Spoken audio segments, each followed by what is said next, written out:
Micah Frankel, Cage Minds, joined right now by Saad Awad. How you doing, sir? I'm doing great. How you doing, Mike? I'm doing well. We got Bellator 208 just around the corner. First off, let's start talking about the win streak. 4-fight win streak. How you feeling? How's momentum feel? Momentum's feeling great. I'm feeling the best I felt, going into this fight. And obviously, the best winning streak I've been on, especially in Bellator. And I feel great. I feel really good, confident, strong, ready. What do you feel like has come together in these last 4 fights?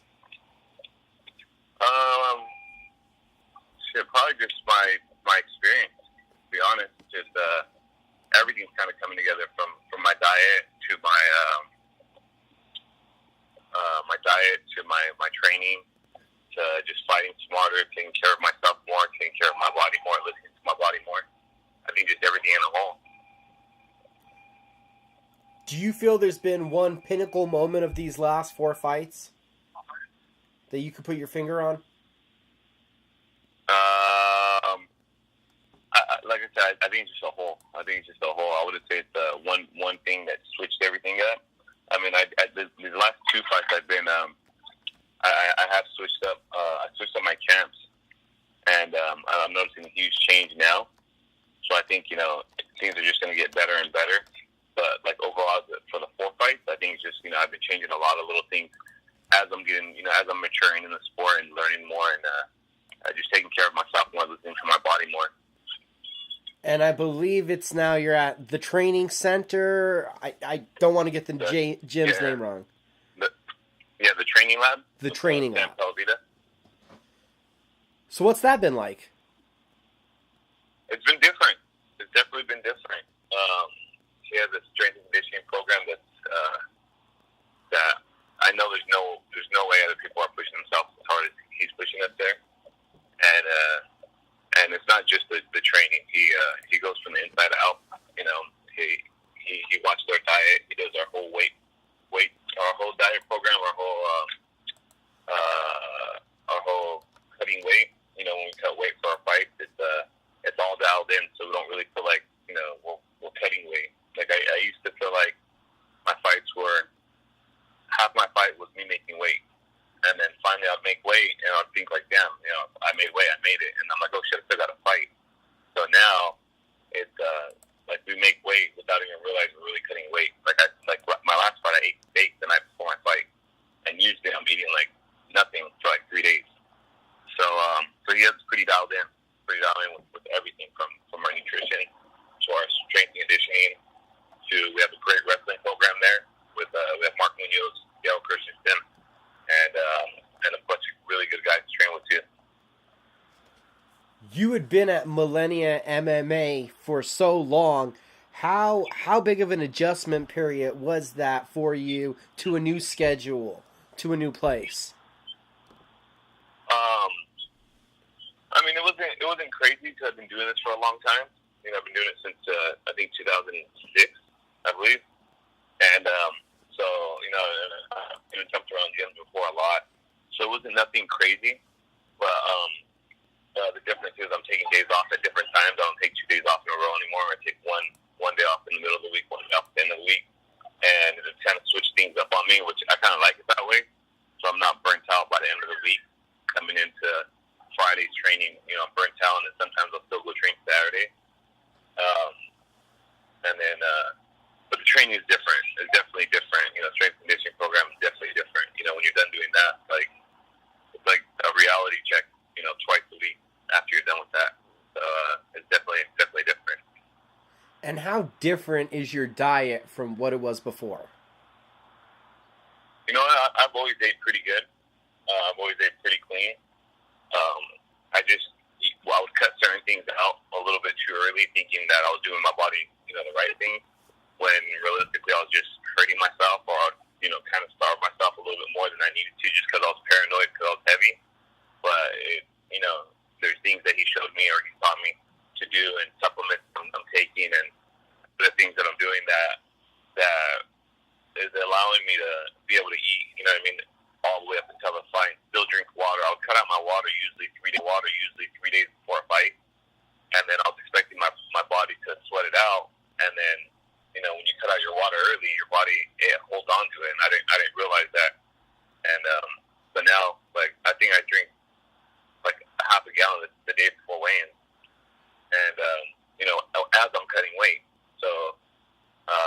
Yeah, it's different. It's definitely a lot better. You know, I'm not as grumpy anymore when I'm cutting weight, and I feel stronger. I keep my muscle, and it's going to allow me to perform a lot better. I performed so much better in my last fight, and this fight I should be able to perform, much better as well. Looking at the human body as a machine, you wouldn't run a machine on no gas. So it sounds like a lot of the theory I've been hearing from guys lately is a lot more people towards still feeding the fighter, so you're feeding that machine to have the energy to cut the weight. Exactly. And when you got 15 pounds to cut in like 3 days, in your head you're thinking, I can't put any more weight on me. I don't want to eat anything to just adding weight, and that's just common theory. You eat something that's weight, and so a lot of guys they don't want to eat. They don't want to drink any more water, so they cut it out.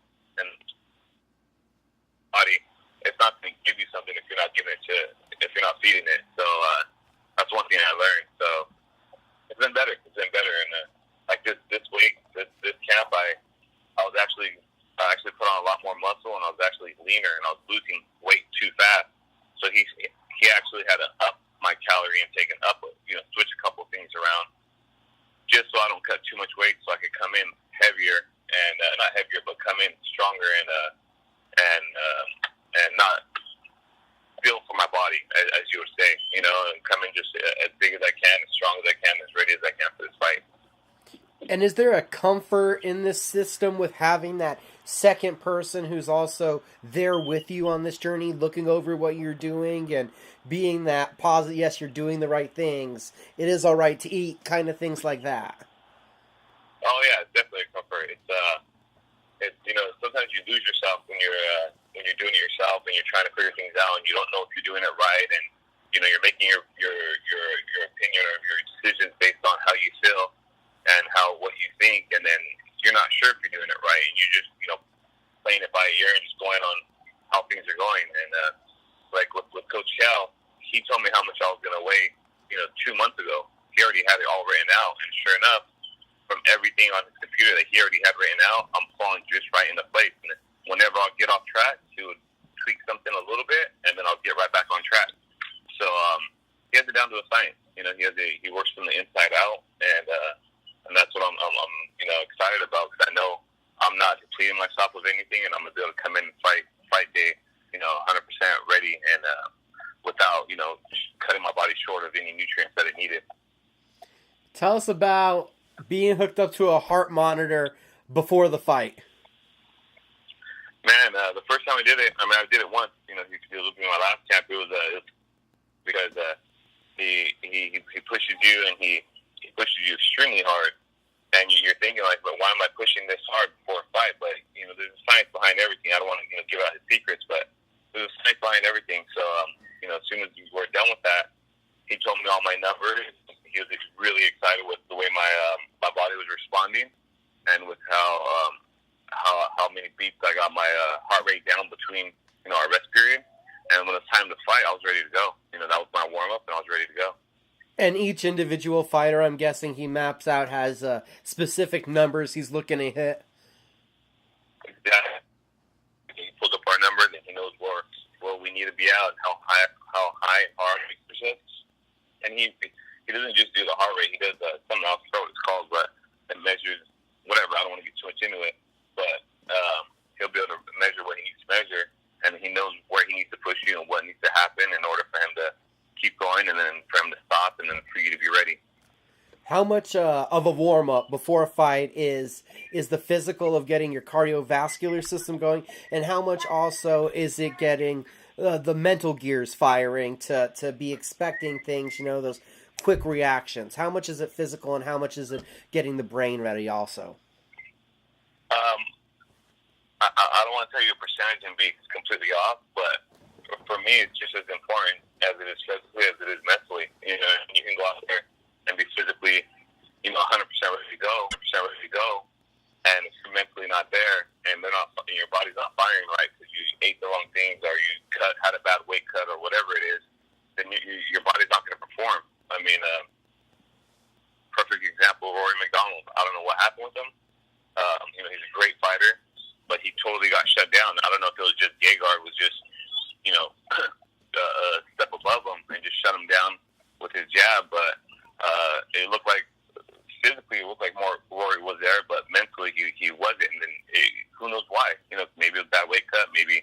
it's just spur of the moment of the fight, you know. And then sometimes it is a bad weight cut, or it is, you know, you're not mentally there because whatever reason it is, and you can shut down, and then you won't be able to perform the way you need to perform.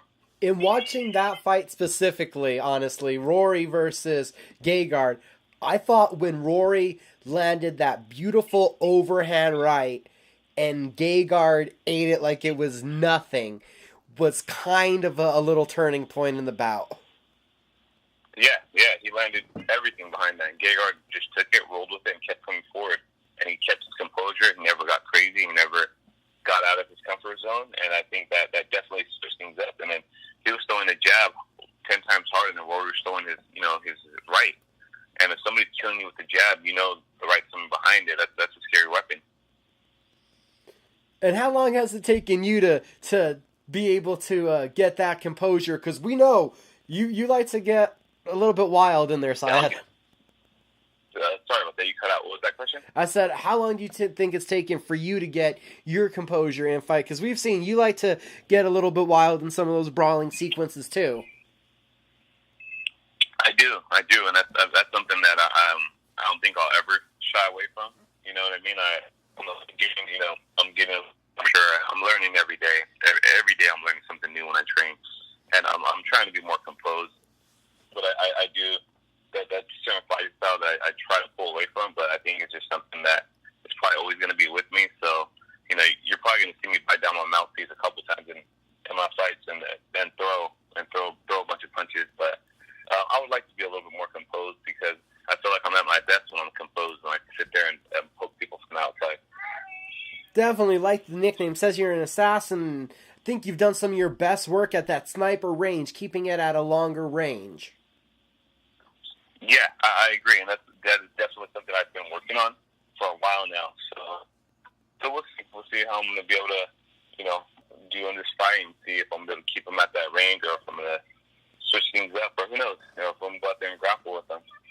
Couple more minutes left with Saad Awad. We'll get into the fight, obviously. We've been kind of dodging around it. Going to be taking on Benson Henderson. What was your first reaction to getting this matchup from Bellator? I was excited. I was ecstatic, to be honest. They called me. I said, "You're kidding me." I said, "No." So you want it or not? I said, "Of course I want it. Let's make this deal happen." You know what I mean? So we're going back and forth with negotiations, and then it worked out. I was super excited. I've been asking for big fights, and I think this is the biggest fight Bellator could have made without me getting in a title fight. I mean, he's the biggest name in the lightweight division that doesn't have a title. And I think his name's bigger than the title holders that we've ever had in Bellator. I mean, so I think, I got what I asked for, and I'm excited to go out there and put on a fight. How much have you prepared for those low leg kicks? A lot of guys do it now, but it was Benson Henderson who first made them popular. Yeah, he definitely was. So, and I've taken a page out of his fight book. I mean, that's something that I've implemented in some of my fights, and I'm definitely aware of it. I know it's something that he's gonna throw, regardless, and I'm ready for it. I'm expecting it, and we'll see it out. He has to get close to me in order to throw it. And if he's that close to me, he's gonna get clipped. And if he gets clipped, I think he's gonna have a short night. What kind of Benson Henderson are you expecting? We didn't see the best form of his career out of him early in Bellator, but that last fight against Roger Morta, he really seemed to have found his old form again. He came out relentless in that last fight. I think he kind of probably felt like he had his back against the wall. I wouldn't say we didn't see the best Benson Henderson, in Bellator. And the reason I say that is because he fought the best Bellator had in 170 and 155 at the time. So you can't discredit the guys that he fought. I think he did come out and he was ready to fight. Just those guys were just better, and so they're able to shut him down. So I think it just shows the level of competition Bellator does offer. And so I wouldn't say that he didn't come ready. I would say they came and they're ready, and they showed what they're able to do. So you still look at this Benson Henderson as good as he's ever been? Of course. I mean, everybody has a bad night here and there. You know what I mean? Like, I'll say when he fought Patricky, he didn't look that great. I'll say that fight because it was kind of a boring fight. But the other fights, I mean, he lost to Chandler split decision. They were scrapping.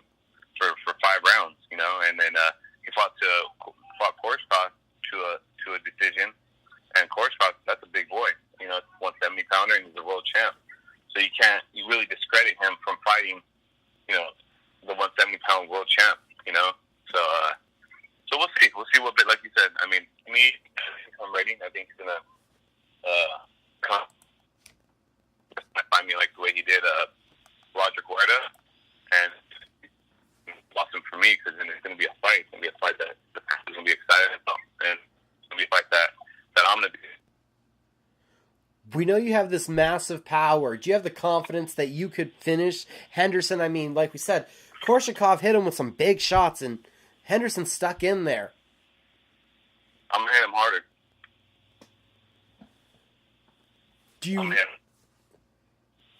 What do you think? Do you look at this as the biggest fight of your career? Does it have that moniker to it? I would say yeah, just because Benson has such a big name. You know what I mean? Coming out being UFC world champ, and that's, you know, the biggest title that from anybody I fought. So yeah, I'll say yeah. I'll say he definitely is the biggest name, and I'm looking forward to it.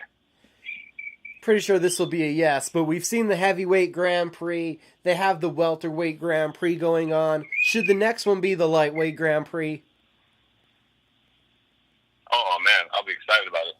I'll be excited if so, because I'll be the first one to sign up. I've been asking for it, and if they do it, you know, hopefully this will cement my spot in that tournament. Whether it's I would like to fight for the title next, but if they open a tournament up, I'll be the first one to sign up.